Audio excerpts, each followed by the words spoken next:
வணக்கம். ஜவைஜத் ஃப்ரம் ஜவாதுபட்டி புது power writer அப்படிங்கிற யூடியூப் சேனல் மூலமாக உங்களை மீண்டும் சந்திப்பு ரொம்ப மற்ற மகிழ்ச்சி. அத்தோட எங்கள் சேனலை சப்ஸ்கிரைப் பண்ணுங்கள், பெல் பட்டன் அழுத்த மறந்துடாதீங்க. அத்தோட எல்லாத்துக்கும் ஷேர் பண்ணுங்க. நடிகர் ராமராஜன், நடிகை நளினி, தெரியாதவங்க யாருமே இருக்க முடியாது. செண்பகமே செண்பகமே தென்பொதிகை சந்தனமே அந்த பாடல்கள் எங்க ஒரு பாட்டுக்காரன், மற்றபடி கரகாட்டக்காரன், இந்த பாடல்லாம் இன்னைக்கு வாழ்க்கையில் மறக்க முடியாத ஒரு பாடல்கள். அதே மாதிரி ஏகப்பட்ட பாடல்கள் இருக்கு, ஏகப்பட்ட படங்கள் இருக்கு. ஒருவேளை இளையராஜா ராமராஜனுக்காகவே இசையமைத்தாரோ அப்படிங்கிற கேள்வி வந்துச்சு. அந்த நேரத்தில் மோகனுக்கு அப்படி ஒரு கேள்வி இருந்தது. அடுத்தது ராமராஜன். இளையராஜா அந்த ஹார்மோனியம் கொட்டி தொட்டார் அப்படின்னா என்ன, யார்ப்பா நடிக்கிறது? ராமராஜன். அப்படியா? தனி தனி இசை. மோகனா அது தனி இசைப்பா. ஆமா, எல்லாம் யார் பாடுறது? எல்லாம் எஸ்பி தான். இடையில ரெண்டு ஒன்று மனோ பாடுவார், அவ்வளோ, மற்றபடி ஒன்றும் கிடையாது. அந்த மாதிரி ஒரு ஸ்ட்ராங்கான ஒரு நேரங்களா சும்மா சொல்லுகிறார். நடிகர் ராமராஜன் இன்னைக்கு பேசப்படக்கூடிய பாடல்களால் பேசப்படக்கூடிய ஒரு நடிகர். அதே மாதிரிதான் நடிகர் நளினி. உயிர் உள்ளவரை உஷா ஆரம்பம் டி ராஜேந்திரனுடைய படம். ஃபர்ஸ்ட் படமே வருஷ கணக்கில் ஓரிய படம். எங்க காலத்துல அருமையான ஒரு படம். நடிகர் நளினி நடிச்ச படம். ஒவ்வொரு பாடலும் சூப்பர் ஹிட். அடுத்து ஏகப்பட்ட படம் நடிச்சாங்க. நல்ல சூப்பர் ஹிட்டான படம். இப்படி இருக்கக்கூடிய சமயத்தில் ரெண்டு பேருக்கு காதல் வருது. ரெண்டும் ஒரே ஃபீல்டு சினிமா தான். இவர் நடிகர், அந்த அம்மா நடிகை. ராமராஜன் நளினி, ரெண்டு பேர்த்துக்கு காதல் வருது. அப்புறம் திடீர்னு காணாம போயிடுறாங்க.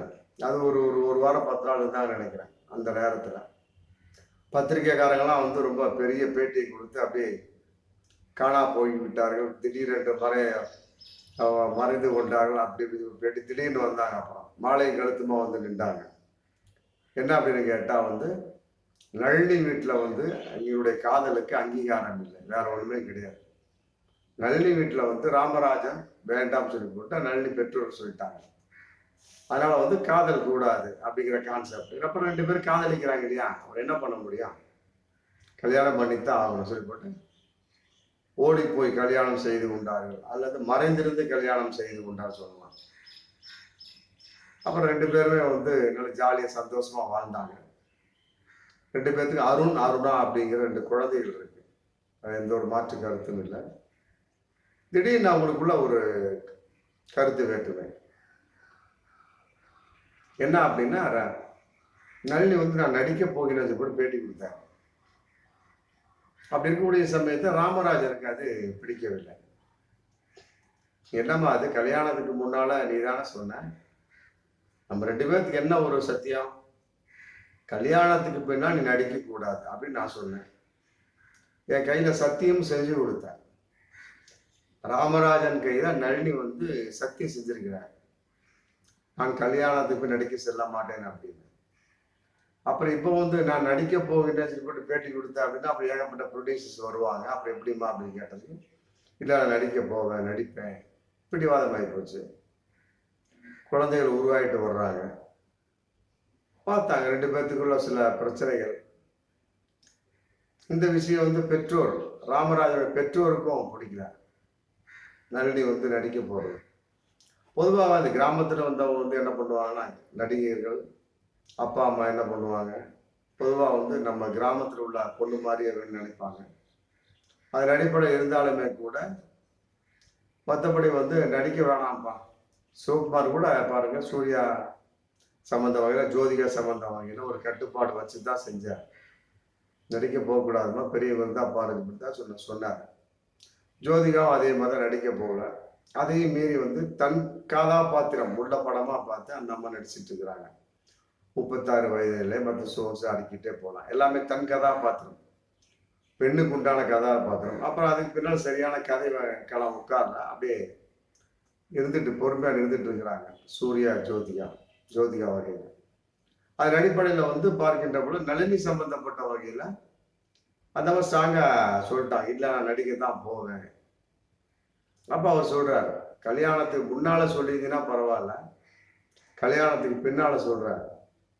கல்யாணத்துக்கு முன்னால நான் நடிக்க போக மாட்டேன் அப்படின்னு போட்டு எனக்கு சத்தியம் பண்ணேன். கல்யாணத்துக்கு பின்னால நடிக்க போறேன்னு சொல்றேன், எப்படி ஏற்றுக்கொள்ள முடியும்?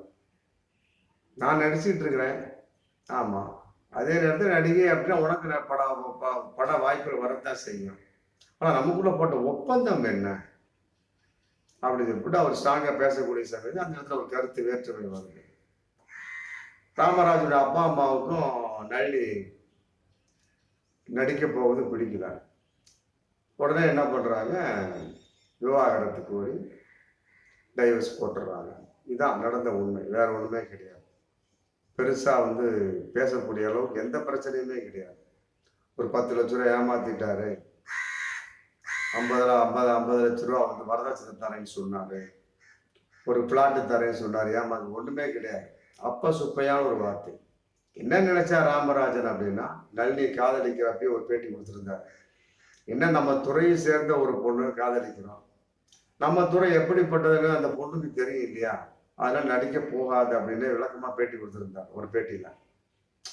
நம்ம துறையை சேர்ந்த பொண்ணை நம்ம காதலிக்கிறோம், நம்மளும் சினிமா துறை, நளினி சினிமா துறை, காதலிக்கிறோம். நம்ம துறை எப்படிப்பட்டதுன்னு ஒரு பெண்ணுக்கு தெரியும், ஆணுக்கு தெரியும். அப்படிங்கிறப்ப நளினி வந்து கட்டாயமா நடிக்க போக மாட்டார்கள் நம்பினார் நம்ம இது ராமராஜன், வேற ஒண்ணுமே கிடையாது. ஒரே துறையா இருக்கிறப்ப அது என்னன்னு தெரிஞ்சது இல்லையா. ஒரே துறைனா என்ன, வேற ஒண்ணும் கிடையாது. என்ன அப்படின்னா அட்ஜஸ்ட்மெண்ட், படுக்கைக்கு கூப்பிடுதல், மீட்டூல வச்சு பாருங்க பல விஷயங்கள், அந்த மாதிரி விஷயம்தான். அது வந்து ராமராஜனுக்கு பிடிக்கல. கல்யாணத்தை வரைக்கும் ஆமா அப்படி எப்படி முன்ன பின்ன சோர்ஸும் ஒரு பெண் இருந்திருக்கலாம், கல்யாணத்துக்கு பின்னாலே வேண்டாம் அப்படின்னு போட்டு ஸ்ட்ராங்கா சொல்லிட்டாரு.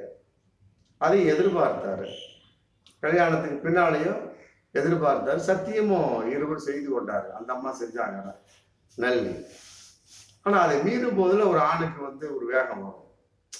கல்யாணத்துக்கு முன்னாலேயே வந்து நான் நடிக்கதான் பாருங்க, கூட பல நடிகைகள் சொல்றாங்க, அமலா பால் மற்ற சோர்ஸ் எல்லாம் இடத்துக்கு எல்லாமே வந்து கல்யாணத்துக்கு பின்னால நான் கட்டாயமா நடிப்பேன், ஹன்சிகா மோத்வானி கல்யாணத்துக்கு பின்னால் நான் கட்டாயமா நடிப்பேன், எந்த பிரச்சனையுமே வரல அவங்க புருஷன் நடிக்கலாம். இவங்க அப்படி இல்லை, கல்யாணத்துக்கு முன்னால அந்த மாதிரி சத்தியம் செஞ்சு கொடுக்குது நளினி, நான் நடிக்க போக மாட்டேன் அப்படின்னு. இப்போ கல்யாணத்துக்கு பின்னால் குழந்தை பிறந்ததுக்கு பின்னால் நான் நடிக்க போவேன் அப்படின்னா குடும்பத்தை யார் பாப்பா, மற்றபடி அந்த அடிப்படையில் அவங்க கிராமத்திலேருந்து வந்தவர் தான் ராமராஜன், அதனால ஒரு பிளான் வச்சிருப்பாரு. அப்ப அந்த பிளான் வந்து செதைங்கிற போதுல அப்ப எனக்கு என்ன மதிப்பு இருக்கு அப்படிங்கிற கான்செப்ட் வரக்கூடிய சமயத்துல பல ஆண்களோடு கட்டி பிடித்து நடிக்கக்கூடிய ஒரு சூழல் கட்டாயம். இப்ப நடிகைன்னா அவ்வளவுதான், முடிஞ்சு போச்சு. அதையெல்லாம் ஒப்புக்க வச்சு கால் சீட்டு வாங்குவாங்க. அது வந்து ராமராஜனுக்கு பிடிக்கல, வேற ஒண்ணும் கிடையாது. பல பெண்களை கட்டி பிடித்து காதலித்து இவர் நடிப்பார். பட் தன் மனைவிங்கிற கான்செப்ட்ல அதை ஏற்றுக்கொள்ள முடியவில்லை அப்படிங்கிறது அவருடைய மனோநிலை. அது அவங்கவுங்க பிரியம். மற்றபடி வந்து இந்த அம்மா வந்து சத்தியம் பண்ணிட்டு சத்தியத்தை மீறலாமா, அது ஒரு கேள்வி இருக்குல்ல. சத்தியத்தை மீறல் நளினி அப்படின்னு சொல்லலாம், சத்தியத்தை மீறக்கூடாது. ஒரு கணவன் தன் வாழ்க்கைக்கு வாழக்கூடிய ஒரு சூழல், ஆமா கட்டுப்படுவது கட்டுப்படாத, அப்புறம் சத்தியத்தை மீறிட்டாலும் கட்டுப்படாத வாழ்க்கை தான். அதனால பார்த்தாரு. மற்றபடி வந்து ஒத்துவராஜை போட்டு விவாகரத்து பண்ணிக்கிட்டாங்க 2 பேரும். இப்பொழுது வந்து 2 பேர்த்துக்கு அன்பு இருக்குது போட்டு இன்னைக்கு வெளிப்படையா போயிட்டு இருக்கு. அன்பு அதிகமாக தான் எங்க கூட நளினி பேட்டி கொடுக்குறாரு. எங்க 2 பேர்த்துக்கு கூட பிரிவு தான் உடனே, மற்றபடி எங்க அன்பு இன்னைக்கு இருந்துட்டு இருக்கு. இன்னைக்கு காதல் இருந்துட்டு தான் இருக்கு. அவர் எழுதிய காதல் கடிதத்தை நான் இன்னும் படித்து பார்த்துட்டு தான் இருக்கேன் அப்படின்னு சொல்லிட்டு இருக்காரு. படிச்சு பார்த்து என்ன பண்ணு, செயலுக்கு வரணும் இல்லையா. அதே மாதிரி அவர் பொண்ணு அருணா ஒரு இதுல பேட்டி கொடுக்குறாரு. எங்க அப்பா அம்மாவுக்குள்ள இன்னைக்கு காதல் இருந்துட்டு தான் இருக்கு, ஆனா பிரிந்து வாழ்ந்து கொண்டு இருக்கிறார்கள். அந்த பொண்ணுக்கு என்ன தெரியும், சின்ன பொண்ணு தான் அருணாங்கிற பொண்ணு. அப்படி இருக்கக்கூடிய சமயத்துல இருவர் வந்து யோசிக்கணும், அவ்வளவுதான், வேற கிடையாது. பெரிய பிரச்சனைலாம் சொல்ல முடியாது, கருத்து வேற்றுமை அதுதான் அடிப்படை காரணம் எல்லா பிரச்சனைக்கும். இருந்தாலுமே கூட இது வந்து கொஞ்சம் கான்ஃபர்மேஷன் பண்ணி மற்றபடி சோன்ஸும் இனி வயசாயிருச்சு, நளினிக்கு வயசாயிருச்சு. அதம்மா வந்து சீரியல்லாம் போயிட்டு இருக்கிறாங்க. பெருசா வந்து திரைக்குல நடிப்பதாக தெரியல. 2 வரும், பட் இருந்தாலும் அந்த அளவுக்கு பெருசா உட்காராது. இதான் சான்ஸ். 2 பேரும் இணைந்து வாழக்கூடிய ஒரு நேரம், அற்புதமான நேரம். 20 வருஷம் ஆச்சு டைவர்ஸ் ஆகி. ஆமா, வாழ்றதுக்கு நிறைய வாய்ப்பு இருக்கு. இதை வந்து ராமராஜன் நளினி யோசிச்சாங்க அப்படின்னா கட்டாயமா மிகப்பெரிய ஒரு வாழ்க்கை அமையும். குழந்தைகளுடைய வாழ்க்கை காப்பாற்றப்பட்டுவிடும். என்னதான் இருந்தாலும் அப்பா அம்மாவுக்குள்ள அன்பென்னும் ரயில் ஓடுகிறது. டி ராஜேந்திரன் சொன்னாரு, இருவர் உடல் ஒற்றுமை ஒன்றோடு ஒன்று ஒன்றிடு, ஒன்றோடு ஒன்று ஒன்றிணையவில்லை, இருந்தாலும் இருவருக்கு இடையே அன்பென்னும் ரயில் ஓடிக்கொண்டே இருக்கிறது. அப்படி ரயில் பயணங்கள் அப்படிங்கிற படத்துல வந்து முடிப்பார். அது மாதிரி வந்து 2 பேரும் பிரிஞ்சு இருக்கிறாங்க, ஆனா அன்பென்னும் ரயில் ஓடிக்கிட்டே இருக்கு, காதல் எனும் ரயில் ஓடிக்கிட்டே இருக்கு. ரைட்டு, ஓடி என்ன பிரயோஜனம் இருக்கு? பிரயோஜனம் கிடையாது. ஆணும் பெண்ணும் இணைந்தால்தான் வாழ்க்கை. ஆணும் பெண்ணும் ஒன்றாக சேர்ந்தால்தான், அடித்துக் கொண்டாலும் சரி, அடித்துக் கொள்ளாவிட்டாலும் சரி, இருவரும் ஒன்றிணைந்து காதலித்து மீண்டும் சம்சாரிகளாக, இளம் தம்பதிகளாக, கணவன் மனைவிகளாக வாழும்போது அந்த வாழ்க்கை இனிக்குமே ஒழிய, என்னமோ வந்து அன்பு ஓடுதுன்னு சொன்ன உடனே ஒரு விஷயம் நடந்து விடாது. இதை வந்து ராமராஜனும் நடிகர் நளினியும் புரிந்து கொள்வார் என்ற நம்பிக்கை பகிரங்கமாக இருக்கிறது. பார்ப்போம் மீண்டும் அடுத்த வீடியோ. நன்றி.